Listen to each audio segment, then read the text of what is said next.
Wala kang dapat patunayan kahit kanino. Piliin mo ang maging masaya.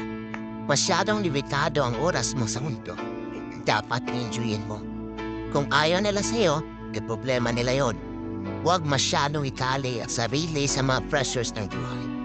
Lalo na sa opinyon ng iba. Thus, ang importante, alam mo sa sarili mo na mabuti kang tao. Good morning. Di baling nahihirapan ka kakatrabaho. Ang mahalaga, marangal ang pinanggalingan na kinikita mo. Tandaan, sa bawat pawis, puyat, pagtitiis at sakripisyo, diyan mo ma-enjoy ang bawat pisong pinagpaguran mo.